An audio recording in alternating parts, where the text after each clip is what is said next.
Hi, this is Dr. Gregory Sadler. I'm a professor of philosophy and the president and founder of an educational consulting company called Reason.io, where we put philosophy into practice. I've studied and taught philosophy for over 20 years, and I find that many people run into difficulties reading classic philosophical texts. Sometimes it's the way things are said or how the text is structured. But the concepts themselves are not always that complicated, and that's where I come in.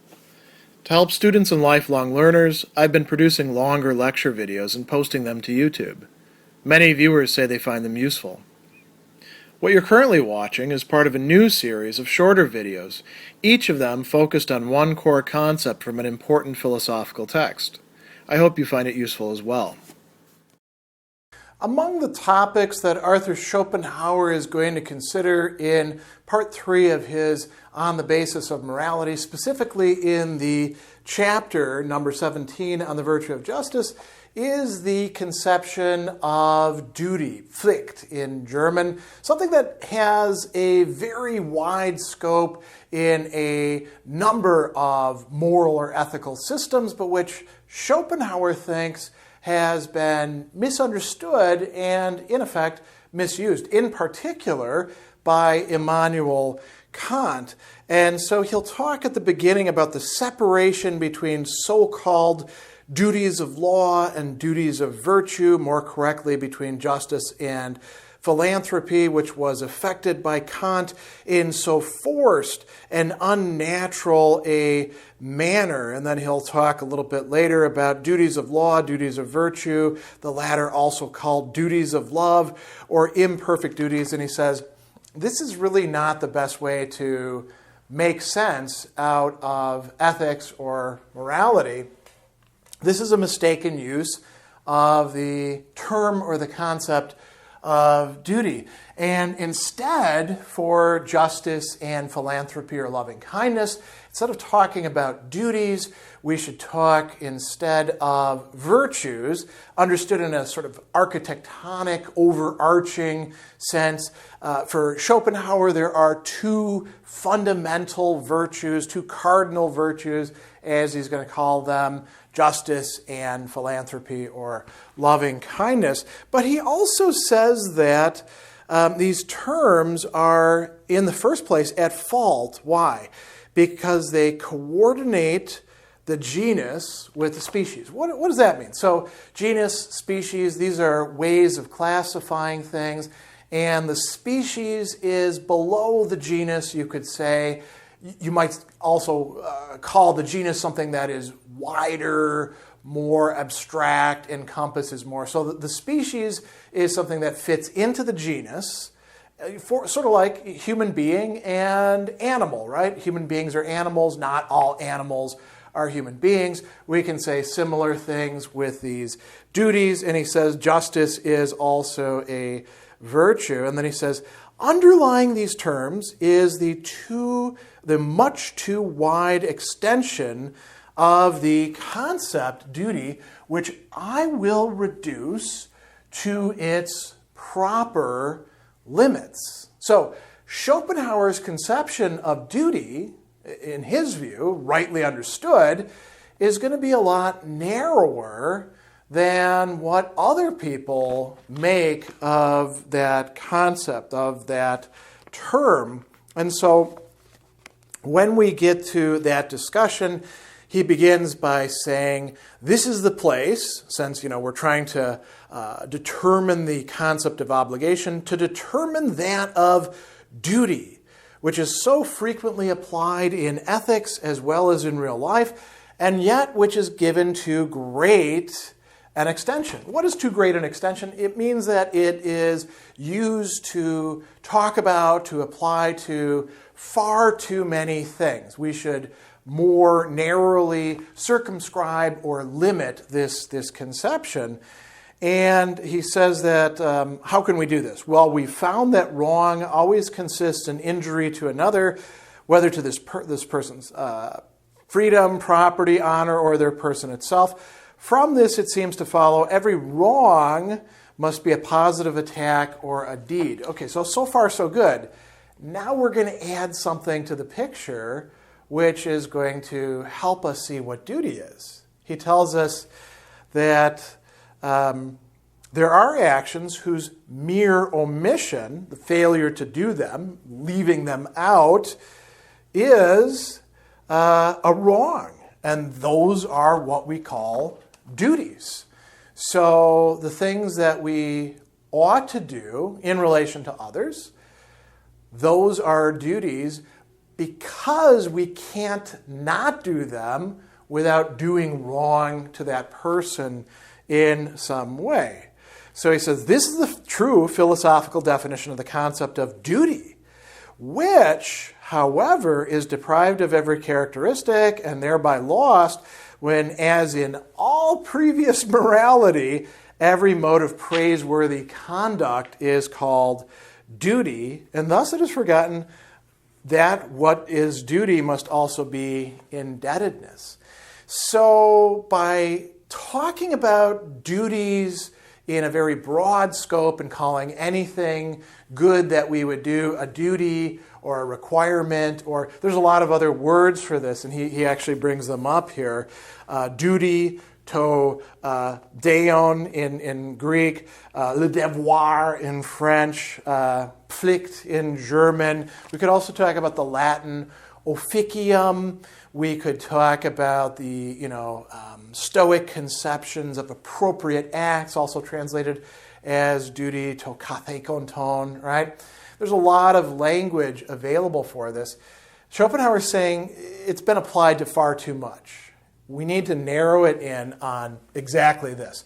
Actions by the mere omission of which injury is done to another. What we ought to do so that others are not thereby, through our failure to do it, harmed. So he says, this tells us another important feature of this. Obviously, this can only be the case if the person who neglects to do such an action has undertaken to carry it out. In other words, has bound or pledged himself. So this is another important characteristic, right? You could say that with every duty that we have, there's some sort of agreement that was made, some sort of saying, I will do this. I pledge myself, promise myself, I'm bound to do this, I bind myself, I've undertaken it, I've said, yes, I will do this sort of thing. And so we can see how duties are created. If somebody comes to me and says, to use the old example going all the way back to antiquity, here is some money, I want you to hold on to this for me, keep it safe in your house, and when I return, please give me my money back. And I say, I will do that. I have now created a duty with respect to me in relation to that person, perhaps a friend, perhaps a neighbor, perhaps a relative, to do that particular action. If he comes back and I say, well, I didn't know that you were going to come back, and so I spent it on magical beans, or I gambled it away, or I bought myself a new house, or something like that. Or even if I do something like, well, my children needed medical care, the money was just sitting there, I spent it on doctors. I violated my duty, my obligation to that person that I've committed to do. And Schopenhauer thinks that this is at the core of most of our duties. He says, as a rule, this is an express and mutual agreement. And so he's going to give a bunch of interesting examples of this, and we'll look at those in just a moment. The other thing that he says that's particularly important to pay close attention to, because it might be a little misleading depending on what else you have read or thought about when it comes to duties. It says every duty confers a right. Now we ought to think about who is this right conferred upon. And the natural way of reading this, I think, for many people, especially since in ethics textbooks or in a lot of other discussions, we say every duty corresponds to a right. You can think about, for example, John Stuart Mill and his discussion of rights in utilitarianism and in On Liberty. This is kind of an assumed thing that if I have a duty towards you, you have a right to the fulfillment of whatever that duty is, right? A duty on my part corresponds to a right on your part. And that's correct, but that's not what Schopenhauer is actually referencing here. He's saying that by undertaking, by engaging in this performance of binding myself to an obligation to you, I also have a right that arises from that. And so there's a kind of reciprocity going on there. Why do I undertake a duty? In order to get something on my part. I don't just impose duties on myself for the sheer fun of it, right? Society may tell us that all sorts of things are duties that aren't really duties because we didn't enter into a kind of agreement and we didn't get a right conferred on us as a result. It says no one can undertake an obligation without a motive, which here means without some advantage to himself. And he is going to talk about an exception to this. We might think about whether there's other exceptions. But first, let's look at the examples that he gives. I think this is quite helpful. Prince and people. That's a very interesting one, isn't it? He's talking about political authority and those who are subject to the political authority. The subjects have a duty to the ruler, the princeps, which is what prince means, right? The one who's in charge. But they have that because the ruler is supposed to be correspondingly, in some sort of reciprocity, doing something for them, protecting them perhaps, ensuring the orderly conduct of governmental functions. Who knows what it's going to be? Building roads, whatever, right? The next one, government and civil servants. This is very interesting as well, right? Because we see, and it's not just in Western Europe and Central Europe, of course, we see this also in China and many other civilizations. There are a bunch of people who do certain jobs. They're functionaries. They work for whoever happens to be in charge. The actual government are the ones who are, ruling, and then the civil servants make sure that that actually happens. And this could be people working at the Department of Motor Vehicles. This could be teachers who are employed by the state in some way. It could be a local government. It could be the national government. It could be all sorts of things. We get to more personal relationships, talking about master and servant. A servant is not necessarily a slave, but somebody who belongs to a household and works for that household and is governed or ruled or directed by the person who is in charge. Schopenhauer is saying that the servant has duties to the master, but they have those duties because they're getting something out of it. It's not just, you took me in war and you let me live, so you get to boss me around and do whatever the hell you want. There's not duties arising from that sort of thing.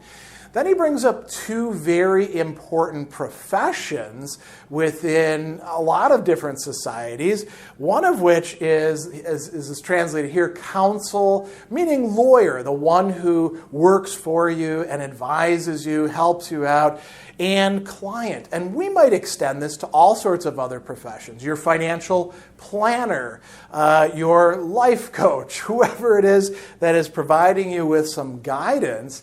You should follow their guidance, but you should do that if it's going to turn out well for you. You have the obligation balanced by your rights in relation to them. Physician and patient, one that goes back to antiquity. The very existence of the Hippocratic Oath, which, by the way, is not, the guiding thing from, say, the 20th century onward for most medical staff. There's all sorts of other oaths and pledges and things out there. But the idea of there being this structure in which the physician has certain duties, the patient also has certain duties, they're in relation to each other. And then he generalizes even further. So we can think about economic exchanges. An employer and whoever undertakes to do something, right? He says, here we go, employer in the broadest sense of the word, and everyone who is undertaken to carry out any kind of task. This also confers rights as well as duties. You take on the duties in order to get something. So this is a very interesting feature of Schopenhauer's understanding of duty. As I mentioned, there's one exception to this that he thinks is legitimate. There's other things, too, that he says, you could call those exceptions, but I'm not actually going to consider those duty creation, right? What's the exception? It's a different role relationship, parents to children. He says, only one obligation is known to me, which is undertaken not by means of an agreement, but immediately through a mere act, since the person with whom it was concerned was not yet in existence when it was undertaken.